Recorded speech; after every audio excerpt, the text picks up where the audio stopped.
El olor a tierra húmeda y a incienso rancio sigue impregnado en mis fosas nasales, una década después. No es una fragancia, sino una cicatriz olfativa que se activa cada vez que la memoria me arrastra de vuelta a aquel convento andino. Una tarde de octubre, el cielo plomizo se cernía sobre las cumbres y el silencio sepulcral del lugar no era el de la paz contemplativa, sino el de una espera mórbida, el preludio de una aberración. La historia que les traigo hoy no es para los débiles de espíritu, ni para aquellos que conciben la fe como un bálsamo inofensivo. En mis años de desentrañar los hilos invisibles que conectan la devoción con la demencia, la fe con el fanatismo, he presenciado horrores que desafían la razón. He visto la psique humana retorcerse bajo el yugo de un líder carismático. He documentado el lento envenenamiento del alma, la erosión progresiva de la voluntad. Pero lo que ocurrió la madrugada del 15 de octubre de 1994 en el convento de Santa Clara superó cualquier precedente, cualquier cálculo de la resistencia humana ante la manipulación. Imaginen la escena: 40 mujeres consagradas a Dios por décadas, con sus vidas tejidas en el telar de la oración y la penitencia, preparándose para el acto más blasfemo y al mismo tiempo más devoto que uno pueda concebir. No eran novicias impresionables, sino almas curtidas en la disciplina monástica, ancladas en una tradición inquebrantable. Y sin embargo, en el lapso de una sola noche, una mujer, la hermana Esperanza, desmanteló cada pilar de su existencia. La velocidad y la eficiencia de su persuasión son lo que me obsesionan. En menos de 8 horas, transformó un retiro espiritual rutinario en una ceremonia de autosacrificio colectivo. ¿Cómo una mente puede obrar tal alquimia psicológica? ¿Qué semillas de duda o de anhelo místico supo sembrar en terrenos aparentemente estériles para que germinaran en una cosecha tan macabra? La respuesta no reside en la magia, sino en una comprensión perversa de la fe y la vulnerabilidad humana. Esta no es una crónica cualquiera. Es la disección de un instante donde la santidad se desfiguró hasta volverse monstruosa, donde el amor a Dios se transmutó en un pacto con la muerte. Mi propósito es desvelar la anatomía de esa noche, de esa mujer, y de la oscuridad que aún proyecta su sombra sobre los recovecos más íntimos de la creencia. Prepárense para un viaje a las profundidades de la fe distorsionada, donde la línea entre lo divino y lo diabólico se desdibuja hasta desaparecer. La historia que estoy a punto de relatar es un testimonio escalofriante de cómo la fe, en manos equivocadas, puede ser moldeada en un arma de destrucción masiva. Mi nombre para ustedes es irrelevante. Mi labor, sin embargo, es la de un arqueólogo de las almas, un forense de las convicciones. Durante años he rastreado los senderos tortuosos de los cultos y las sectas, desenterrando las verdades incómodas que se esconden bajo el manto de la devoción. El caso de Santa Clara, sin embargo, se erige como un monolito oscuro en mi memoria, un recordatorio perpetuo de la fragilidad de la mente humana frente a una voluntad inquebrantable. El convento de Santa Clara, enclavado en la majestuosidad indómita de los Andes, era un bastión de la contemplación, un refugio donde el tiempo parecía disolverse en plegarias. Allí, 40 monjas de clausura, almas entregadas por completo a su Dios, vivían una existencia de rigurosa disciplina y aparente paz. Pero bajo esa superficie de quietud, acechaba una corriente subterránea, un anhelo espiritual que la rutina no siempre lograba saciar. Una grieta que la hermana Esperanza, Supo identificar y explotar con una precisión quirúrgica. Ella no era una líder de secta al uso. No predicaba herejías manifiestas ni ritos estrafalarios. Su poder residía en una comprensión visceral de la teología y la psicología humana, una habilidad para reinterpretar los textos sagrados de un modo que resonaba con las ansiedades y las aspiraciones más profundas de sus hermanas. Su voz, me han dicho, era un bálsamo y un veneno a la vez, capaz de infundir una paz profunda mientras sembraba la semilla de una exigencia divina inaudita. Mi investigación me llevó a los confines de la cordillera, a los archivos polvorientos y a los susurros temerosos de quienes aún recordaban. Descubrí que la anomalía de Santa Clara no fue un simple brote de histeria colectiva, como pretendió minimizar el Vaticano en un informe clasificado. Fue el resultado de una influencia externa singular, una mente maestra que, en el lapso de una noche, estuvo a punto de orquestar la tragedia más devastadora en la historia de las órdenes religiosas católicas. La pregunta que me persigue es: ¿cómo pudo ocurrir algo así? ¿Cómo se llega a un punto donde la fe exige el autosacrificio más absoluto? Esta es la historia de esa noche, de la hermana Esperanza y de la delgada línea que separa la devoción genuina del abismo del fanatismo. Si te fascinan las inmersiones profundas en la psique humana y los abismos de la fe, suscríbete al canal, deja tu me gusta para apoyar esta investigación y comenta abajo en qué ciudad y país nos estás viendo. Tu presencia es fundamental. La vida en el convento de Santa Clara transcurría con la cadencia inmutable de los rosarios y las campanas. Cada día era un eco del anterior, una sinfonía de rituales ancestrales que prometían la salvación a través de la repetición y la obediencia. Pero incluso en la perfecta simetría de esa vida monástica, las fisuras eran perceptibles para un ojo entrenado. Recuerdo una fotografía descolorida hallada entre los efectos personales de una de las monjas. Una joven novicia, el rostro enmarcado por el velo, que en lugar de la piedad habitual, exhibía una curiosidad casi febril, sus ojos fijos en un rincón oscuro de la capilla durante el rezo de vísperas. Era una imagen que prefiguraba la disrupción, la grieta imperceptible en la fachada de una devoción que parecía inexpugnable. En mis pesquisas desenterré un antiguo sermón, amarillento y frágil, escondido en los archivos conventuales.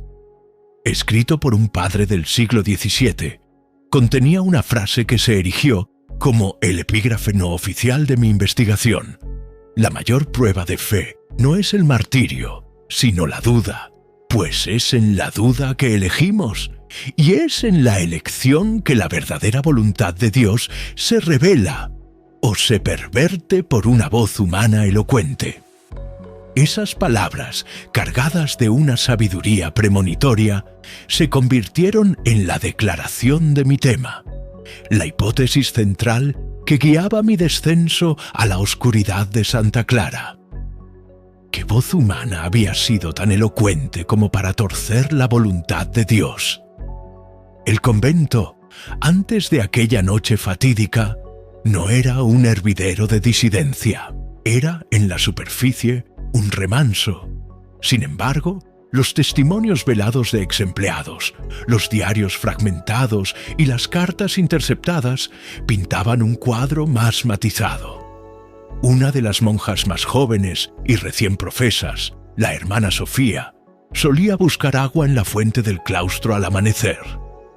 En una de esas mañanas nubladas, antes del evento, observé en sus escritos cómo describía una extraña inquietud, una sed espiritual que la rutina no lograba saciar, mientras las hermanas más ancianas parecían inmersas en una paz inalterable.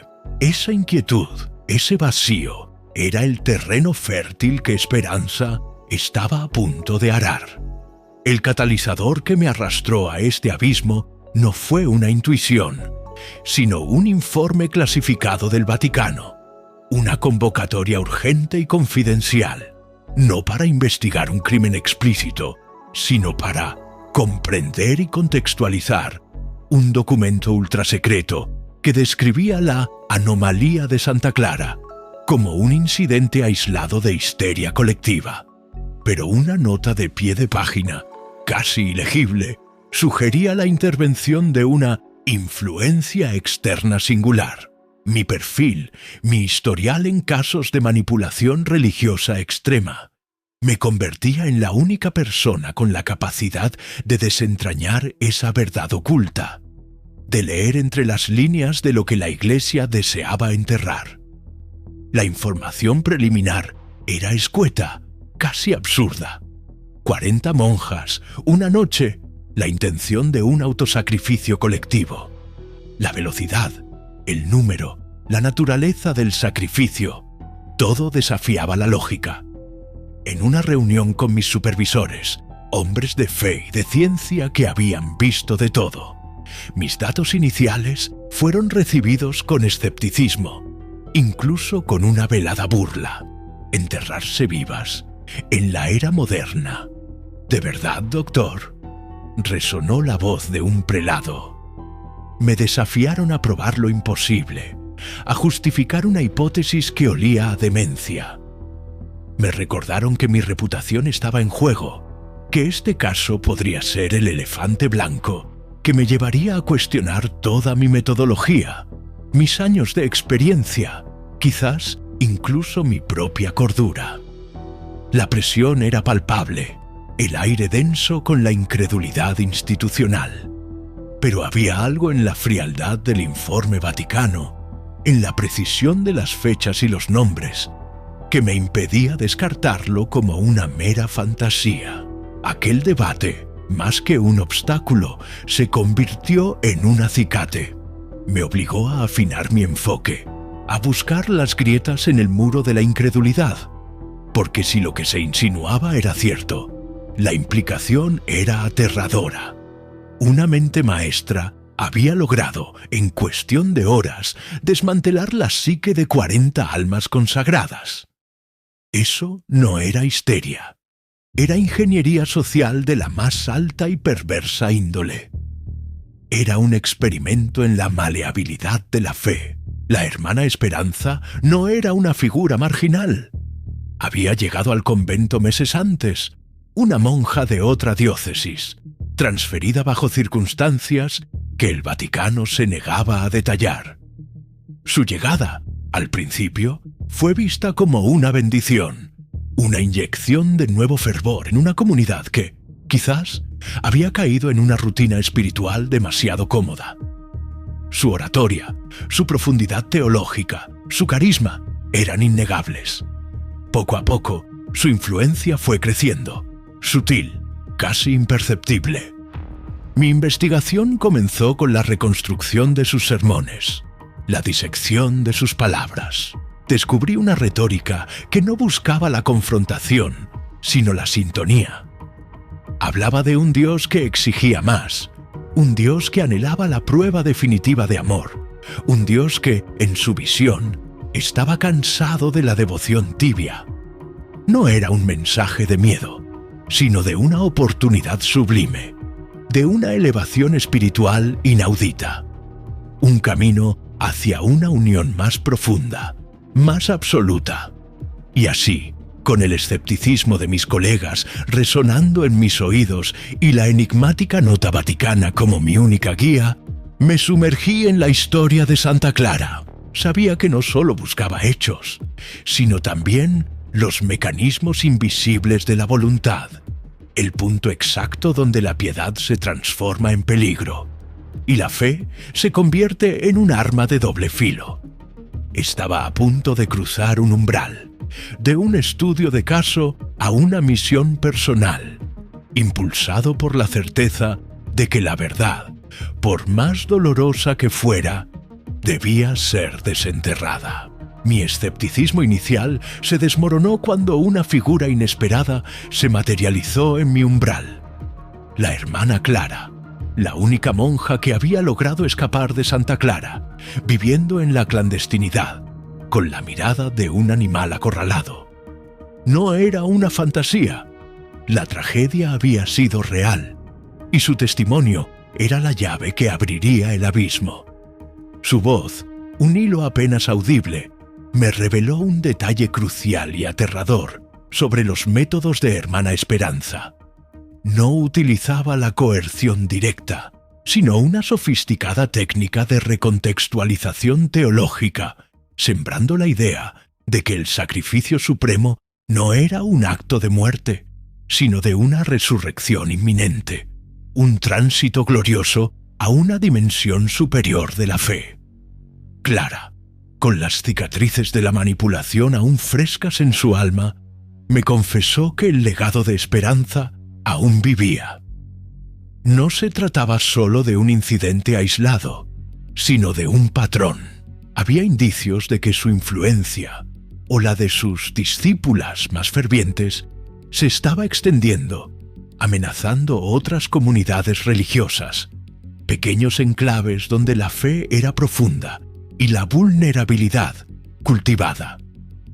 El peso de esta responsabilidad moral, que trascendía mi mera investigación académica, se posó sobre mis hombros con la fuerza de una losa. Ya no era un caso antiguo, sino una amenaza latente, un fuego que debía ser extinguido antes de que se propagara. Mi estudio se había transformado en una misión de rescate. En mi búsqueda de patrones, de las huellas dactilares de la manipulación, conocí a Elena, una exnovicia que, por un capricho del destino, había escapado de la influencia de la Hermana Esperanza meses antes de la noche fatídica. Elena no estuvo presente en el convento aquel día, pero había vivido la fase inicial del adoctrinamiento de Esperanza.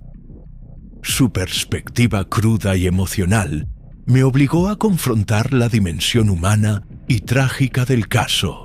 Más allá de la fría lógica de la manipulación, me habló de la culpa, de la vergüenza por haber sido tan susceptible, de la sombra que Esperanza proyectaba sobre cada uno de sus días.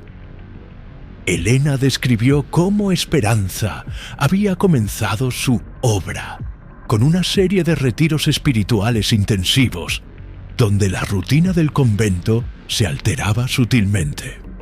No había sermones grandilocuentes al principio, sino sesiones de meditación profunda, lecturas de textos místicos olvidados y, sobre todo, una atención personalizada a las necesidades espirituales de cada monja.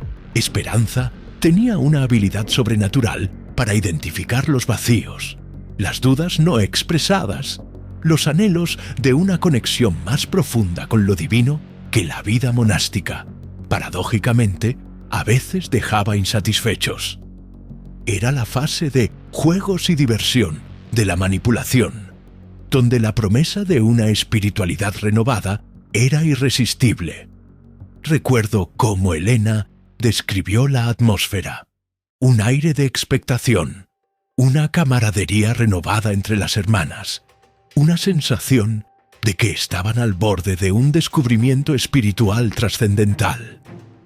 Esperanza no imponía, sino que sugería, guiaba, introdujo nuevas prácticas de ayuno y vigilia que, si bien extremas, eran presentadas como vías para una pureza y una cercanía a Dios sin precedentes. Creó un ambiente de aparente armonía y novedad, donde cada hermana se sentía especial, elegida para una revelación. Era el anzuelo, dulce y aparentemente inofensivo, que las preparaba para la trampa final. Me desafiaron a probar lo imposible, a justificar una hipótesis que olía a demencia. Me recordaron que mi reputación estaba en juego, que este caso podría ser el elefante blanco que me llevaría a cuestionar toda mi metodología, mis años de experiencia, quizás incluso mi propia cordura. La presión era palpable, el aire denso con la incredulidad institucional. Pero había algo en la frialdad del informe Vaticano, en la precisión de las fechas y los nombres, que me impedía descartarlo como una mera fantasía. Aquel debate, más que un obstáculo, se convirtió en un acicate. Me obligó a afinar mi enfoque, a buscar las grietas en el muro de la incredulidad. Porque si lo que se insinuaba era cierto, la implicación era aterradora. Una mente maestra había logrado, en cuestión de horas, desmantelar la psique de 40 almas consagradas.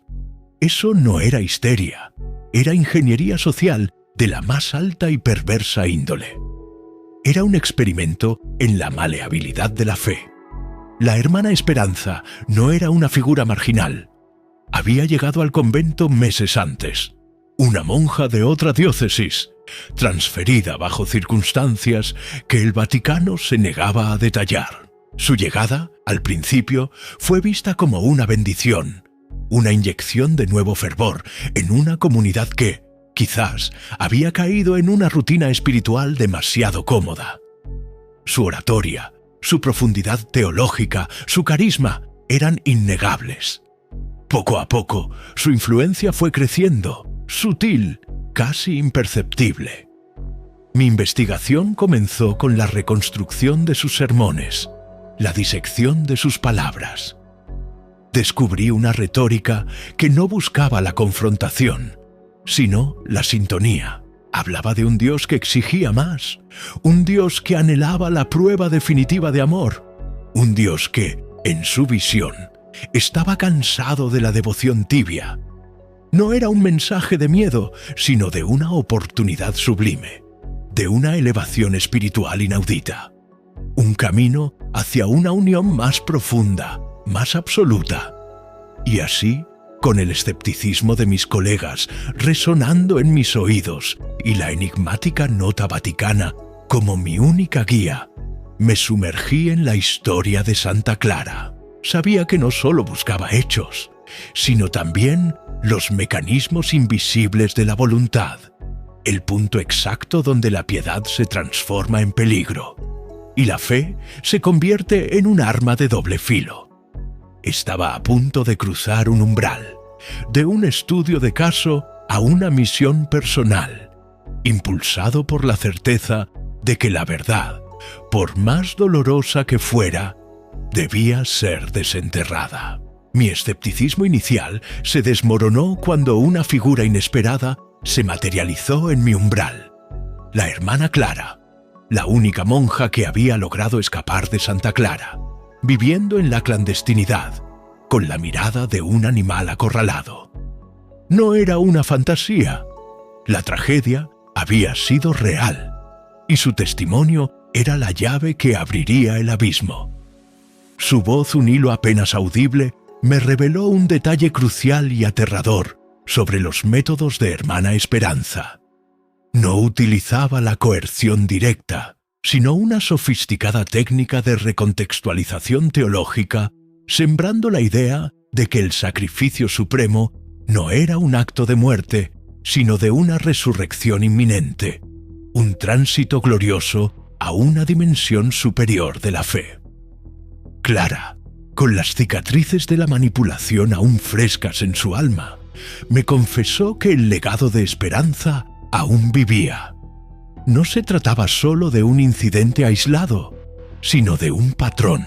Había indicios de que su influencia, o la de sus discípulas más fervientes, se estaba extendiendo, amenazando otras comunidades religiosas, pequeños enclaves donde la fe era profunda y la vulnerabilidad cultivada.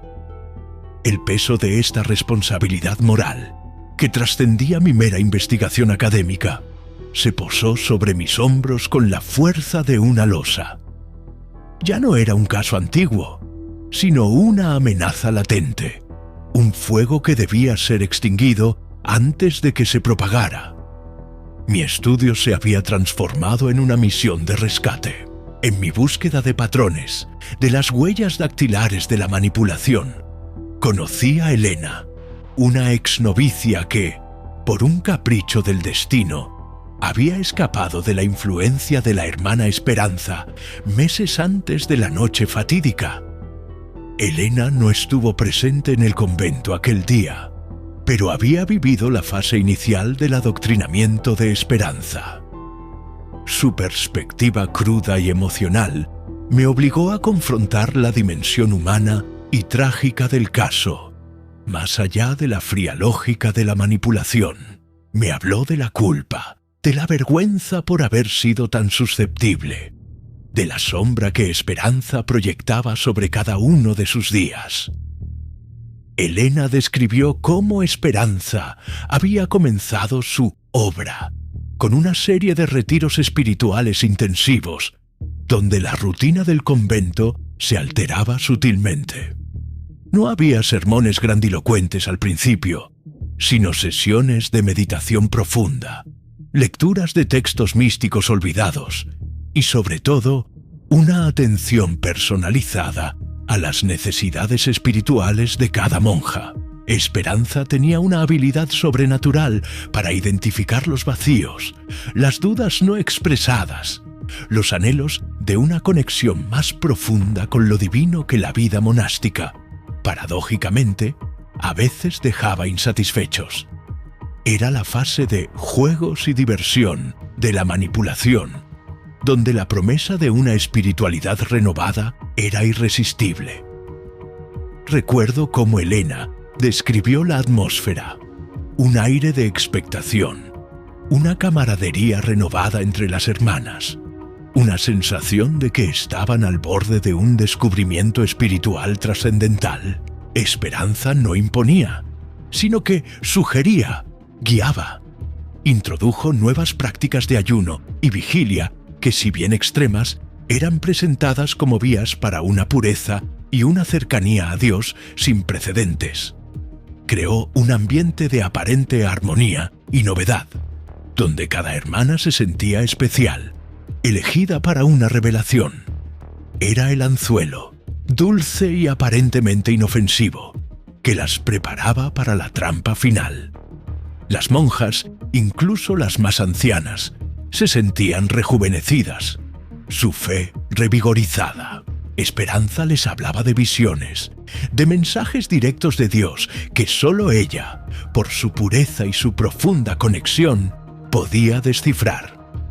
Estos mensajes no eran órdenes, sino invitaciones a una entrega más profunda, a una prueba de amor que las elevaría por encima de las meras mortales. La promesa de la premonición era la de una comunión mística que haría palidecer cualquier experiencia religiosa previa. La comunidad se convirtió en un crisol de fervor, una burbuja donde la voz de Esperanza era la única verdad. Este período de aparente dicha y elevación espiritual era, en realidad, una fase de desensibilización progresiva.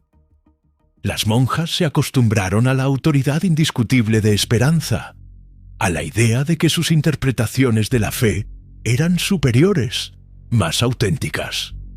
Las pequeñas desviaciones de la norma monástica, los ayunos cada vez más severos, las vigilias prolongadas, se justificaban como pasos necesarios en el camino hacia la perfección. La hermana Esperanza no solo manipulaba su fe, sino que redefinía su propia identidad como mujeres consagradas, infundiendo en ellas un sentido de exclusividad y predestinación. La historia de Elena me conmovió profundamente. Ella, por una indisposición física, había sido enviada a otro convento antes del retiro final. La culpa de haber escapado, de no haber podido advertir a sus hermanas, la carcomía. Ellas creían en ella, doctor, me dijo con la voz quebrada. Creían que estaba abriendo un camino a Dios que nadie más había visto. Era tan convincente, tan luminosa. Sus palabras subrayaban el costo personal, la dimensión humana y trágica que ninguna estadística o informe podía capturar. No eran meras víctimas, eran creyentes engañadas, almas que buscaban a Dios y encontraron un abismo. Mi investigación ya no era solo sobre los hechos, sino sobre las almas. Cada documento, cada testimonio, cada fragmento de la vida conventual se convertía en una pieza de un rompecabezas macabro. La comprensión de cómo Esperanza había tejido su red, no con amenazas, sino con promesas de gloria espiritual, me dio una nueva perspectiva sobre la maleabilidad de la fe. Era un recordatorio crudo de que la manipulación más efectiva no siempre viene con un látigo, sino con una sonrisa y una promesa de salvación. Y así, con el testimonio de Clara y Elena resonando en mi mente, me adentré más en los archivos, buscando los puntos de inflexión, los momentos en que la hermana Esperanza pasó de ser una inspiradora líder espiritual a la arquitecta de una tragedia. Sabía que la clave no estaba en desmentir su fe, sino en entender cómo la había retorcido hasta hacerla irreconocible, cómo había transformado la luz de la devoción en una oscuridad tan profunda que casi devoró a 40 almas. La noche del 14 de octubre, el convento de Santa Clara estaba imbuido de una atmósfera inusual. Los rituales de clausura habían sido suspendidos. La hermana Esperanza, con una autoridad que ya nadie osaba cuestionar, había convocado a todas las hermanas a un retiro de purificación final. En el patio central, bajo la pálida luz de la luna andina, las monjas habían comenzado a cavar. No eran tumbas, aún no. Eran lechos de oración, cunas para el renacimiento. Según Esperanza, los testimonios indirectos describían un frenesí de construcción sagrada, un trabajo extenuante, pero imbuido de una euforia colectiva. En el clímax de esta preparación para el sacrificio, con las fosas ya abiertas y la hermana Esperanza en su pico de oratoria, algo casi impensable ocurrió. La Madre Superiora, hermana Guadalupe, la monja más idosa y venerada del convento, una figura de autoridad moral inquebrantable que había sido un pilar de la orden durante más de 50 años, tuvo un lapso momentáneo de lucidez, o quizás una premonición. Su voz, débil pero firme, se alzó por encima del murmullo hipnótico de Esperanza. «Hermana Esperanza», dijo Guadalupe, su voz resonando en el patio. Esto no es de Dios. Nuestro Señor no pide la muerte, sino la vida». Un silencio asfixiante se apoderó del patio. Las palas se detuvieron. Las cabezas veladas se volvieron hacia la anciana monja. Una división latente, un resquicio de duda, se abrió entre las hermanas.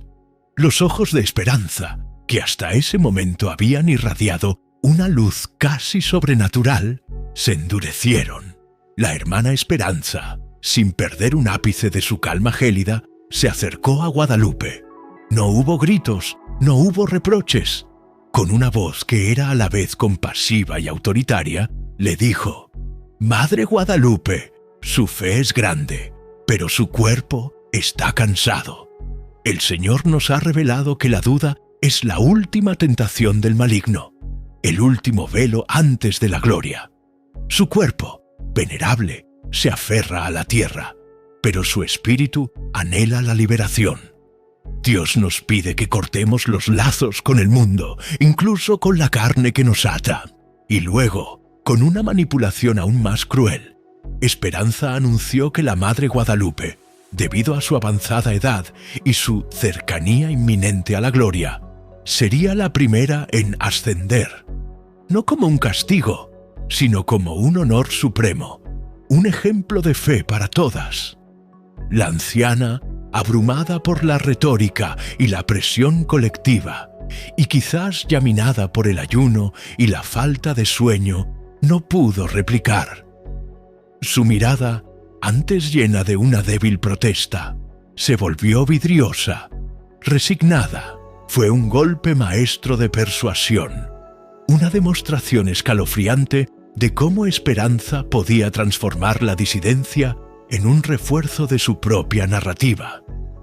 Al honrar a Guadalupe con el primer ascenso, eliminó la voz de la razón y al mismo tiempo utilizó la autoridad moral de la Madre Superiora para validar paradójicamente el acto más extremo. El silencio regresó, pero esta vez era un silencio de terror y sumisión, no de duda. La fisura se había cerrado. Las monjas, ya bajo el hechizo inquebrantable de Esperanza, reanudaron su labor. El sonido incesante de las palas en la tierra dura de los Andes, el olor de la tierra húmeda mezclado con el incienso que Esperanza había mandado quemar, y la visión de las siluetas encorvadas a la luz brujuleante de las velas, transformando el jardín en un cementerio en formación, habría desesperado a mi antiguo yo, aquel que aún creía en la inquebrantable santidad de los recintos sagrados. Confrontado con la irreversibilidad del acto, con la falla en impedir la tragedia que se cernía, mi propia historia resonaba. Había un eco de un fracaso pasado, de una acción tardía en otro caso, donde la manipulación había cobrado un precio terrible. La imagen de esas 40 mujeres, absortas en la construcción de su propia tumba, me golpeó con la fuerza de una revelación. No solo estaba investigando un evento, sino la capacidad humana de ser llevada al abismo por una convicción distorsionada. La hermana Esperanza, en ese momento, no era solo una manipuladora, era una arquitecta de la fe, una escultora de la voluntad. Su poder no residía en la fuerza bruta, sino en la sutileza, en la capacidad de reinterpretar los símbolos sagrados hasta hacerlos servir a su propio propósito. Había logrado que el acto de cavar sus propias tumbas fuera percibido no como un suicidio, sino como un acto de devoción suprema, una ofrenda digna de un Dios exigente. El punto medio se había cruzado. El plan de Esperanza estaba en marcha y la resistencia había sido aplastada con una crueldad psicológica que helaba la sangre. Las monjas estaban atrapadas en una narrativa de salvación que las conducía directamente a la muerte. Mi misión ahora no era solo comprender, sino encontrar el punto de quiebre, la debilidad en la armadura de Esperanza, antes de que el sol de la mañana revelara un horror sin precedentes en las montañas andinas. Mientras analizaba los diarios y sermones restantes de la hermana Esperanza, una perturbadora sensación comenzó a invadirme. No era el horror habitual que sentía al enfrentarme a la depravación humana, sino una extraña resonancia con su retórica. Sus palabras, imbuidas de una pasión desmedida por lo divino, hablaban de una búsqueda de la pureza absoluta, de una entrega total que trascendía los límites de la carne y el mundo material. Me encontré cuestionando la propia línea entre fe y fanatismo, la frontera difusa que siempre había creído inquebrantable. Había pasajes donde Esperanza describía la vida conventual como un velo, una sombra de la verdadera comunión con Dios. Argumentaba que los ritos y las oraciones, aunque necesarios, eran solo preparativos para un encuentro nupcial más íntimo, más exigente. Esta unión, según ella, requería una disolución completa del yo, una ofrenda total que superara cualquier sacrificio anterior. La lógica, retorcida y peligrosa, empezaba a tener un eco inquietante en mi propia mente. Me sorprendí a mí mismo entendiendo, casi concordando, con la lógica distorsionada de Esperanza. No en el sentido de aprobar sus acciones, sino en el de comprender la coherencia interna de su delirio. Ella no era una cínica manipuladora que se reía de sus víctimas. Era una creyente, una profeta de su propia verdad, por más aberrante que fuera. Y esa convicción genuina era lo que la hacía tan peligrosa, tan persuasiva.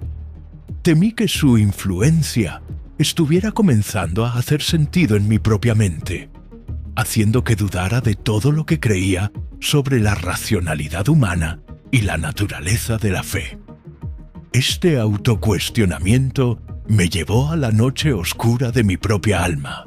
Tras exhaustivas tentativas de racionalizar las acciones de la hermana Esperanza, de encasillarla en alguna categoría diagnóstica, tuve una epifanía perturbadora.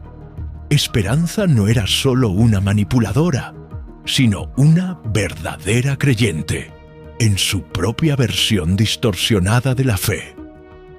Su convicción no era una fachada, era el motor de su retórica, la fuente de su poder.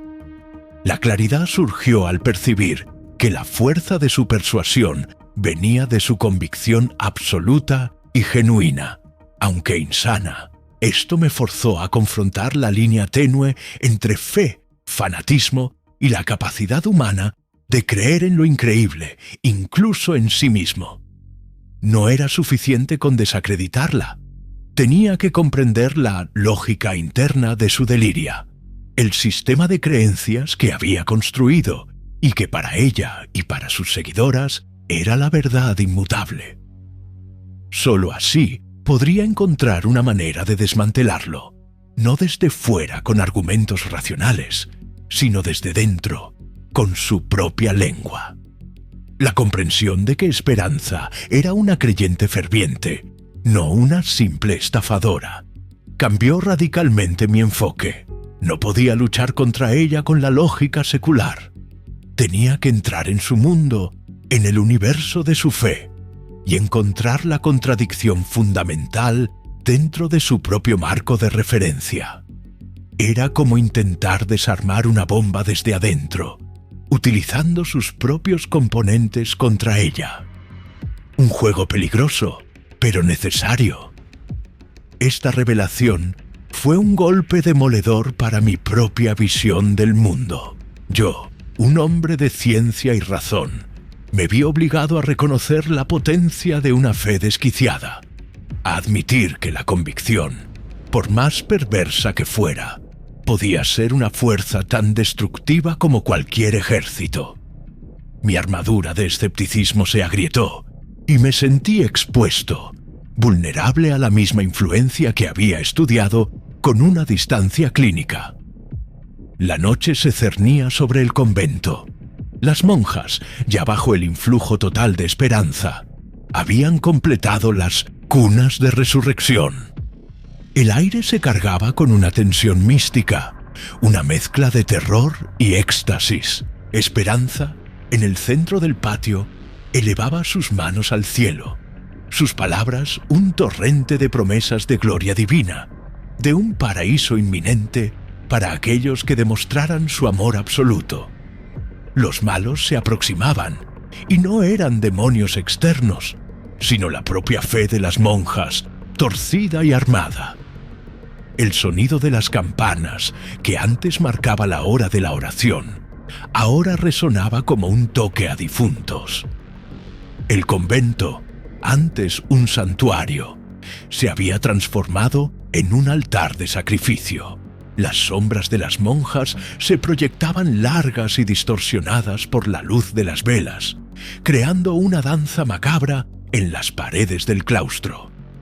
El olor a tierra fresca y a cera quemada se mezclaba con el sudor del miedo y la excitación religiosa. Todo estaba perdido, a menos que pudiera encontrar la grieta en el muro de su fe. Mi propia noche oscura del alma había terminado con una verdad incómoda. Para detener a Esperanza, debía entenderla. Debía ver a través de sus ojos, aunque fuera por un instante, el paraíso que prometía. Solo así podría encontrar la contranarrativa, la palabra que, como una llave, abriría las mentes cautivas de las monjas. La batalla no sería de fuerza, sino de fe contra fe, de interpretación contra interpretación. Y yo, el investigador escéptico, debía convertirme por un instante en un teólogo. La lección de la trama B, el testimonio de Elena y Clara, me había revelado una verdad fundamental. La hermana Esperanza no había operado en el vacío.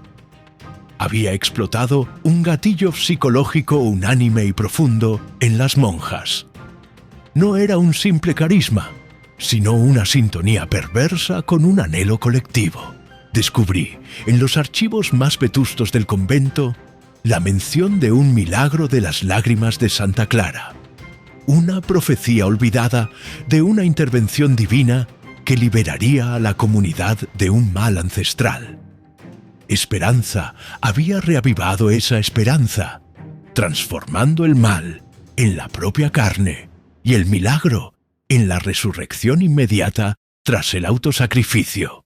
Con esa nueva comprensión, con la certeza de que Esperanza había tejido su engaño usando la propia urdimbre de su fe, formulé un plan. No podía atacar su lógica de frente. Eso solo reforzaría la percepción de que era una mártir incomprendida. Debía usar la propia lenguaje de la fe de las monjas, pero con una nueva interpretación, un símbolo olvidado que Esperanza había pasado por alto o ignorado deliberadamente. Busqué una contradicción en su teología, una fisura en el dogma que ella había pervertido. El momento crítico llegó al amanecer. Las monjas estaban alineadas frente a las fosas, sus rostros iluminados por la luz fría del alba, sus ojos fijos en Esperanza, quien recitaba un salmo de despedida. El aire vibraba con una tensión insoportable. Mi corazón latía con la fuerza de un tambor de guerra. Era ahora o nunca. En medio del ritual, aprovechando un breve silencio, proyecté mi voz, no con un grito, sino con un susurro amplificado que resonó en el patio. Una única frase, un pasaje bíblico que había encontrado, casi olvidado, en el margen de un viejo breviario. No temáis, pues, a los que matan el cuerpo, mas el alma no pueden matar. Temed más bien a aquel que puede destruir alma y cuerpo en el infierno. La frase de Mateo 10:28 era una contradicción directa a la orden divina de Esperanza. Ella prometía que la muerte del cuerpo llevaría a la gloria del alma. Yo les recordaba que la verdadera amenaza era la destrucción del alma por una fe mal dirigida. Una semilla de duda, diminuta pero potente, fue plantada. Los ojos de Esperanza se volvieron hacia mí. Su rostro, una máscara de furia contenida. Pero ya era tarde. El eco de mis palabras ya había penetrado en las mentes de las hermanas. Una de las monjas más antiguas, la hermana Inés, que había servido en el convento más tiempo que ninguna otra, fue la primera en reaccionar. Su rostro, surcado por décadas de oración, se contrajo en una mueca de confusión, luego de horror. Ella había sido una de las más devotas, pero no ciegas. Mis palabras resonaron en su memoria, despertando un dogma fundamental que Esperanza había oscurecido. Con un acto de coraje supremo, Inés dio un paso atrás de la fosa, sus manos temblorosas aferrándose a su crucifijo. «¡Esto no es de Dios!», exclamó Inés, su voz temblorosa pero firme. «Nuestro Señor nos dio la vida para glorificarlo, no para aniquilarla. Hermana Esperanza nos ha engañado». Su voz, una grieta en la cohesión del grupo, rompió el hechizo. El pánico comenzó a extenderse. Las monjas, que hasta entonces habían sido un solo cuerpo, comenzaron a mirarse unas a otras, la duda sembrada en sus ojos. Esperanza intentó sofocar la disidencia, su voz ahora aguda, desesperada. Pero el torrente de su retórica había perdido su poder. La fe se chocó con el pánico y el caos se desató. Algunas monjas cayeron de rodillas, sollozando, Otras se alejaron de las fosas, sus mentes liberadas del yugo de la manipulación. La escena se convirtió en una mezcla de miedo, alivio y la cruda realidad de lo que habían estado a punto de hacer. La intervención de las autoridades, alertadas por la hermana Clara, llegó momentos después, encontrando un convento en desorden, con las fosas abiertas y las monjas en un estado de shock profundo. Esperanza, con una serenidad inquietante, se dejó arrestar, sus ojos aún brillando con la convicción de una mártir incomprendida. Su fe, aunque pervertida, seguía siendo inquebrantable, una verdad aterradora que me persigue hasta el día de hoy. La resolución no vino solo de fuera, sino de dentro del propio grupo, catalizada por una simple frase, una verdad innegable que Esperanza no pudo refutar. La batalla no fue con la fuerza, sino con la palabra, con la fe misma. Fue un recordatorio de que incluso en los cultos más herméticos siempre hay una semilla de verdad, una chispa de razón que puede ser reavivada para romper el hechizo de la manipulación. El convento de Santa Clara nunca recuperó su antigua paz. Las monjas que sobrevivieron fueron trasladadas, sus vidas marcadas para siempre por aquella noche. Mi investigación concluyó, pero las preguntas persistieron. ¿Qué hace que un alma anhele tanto a Dios que esté dispuesta a sacrificarlo todo, incluso la vida misma, por una promesa distorsionada? La respuesta sigue siendo un eco en el viento andino, un recordatorio de la fragilidad de la fe y la inmensa responsabilidad de aquellos que la guían. El convento de Santa Clara, hoy, es solo un esqueleto silencioso en las montañas, un monumento a la fe distorsionada y a la manipulación más insidiosa. Aquella noche, la hermana Esperanza estuvo a punto de consumar una tragedia que habría reescrito la historia de la devoción, no con sangre de mártires, sino con la de creyentes autoinmoladas. Mi intervención, un mero susurro de verdad en un torbellino de engaño, apenas logró desviar el curso de un destino sellado por la convicción y la vulnerabilidad.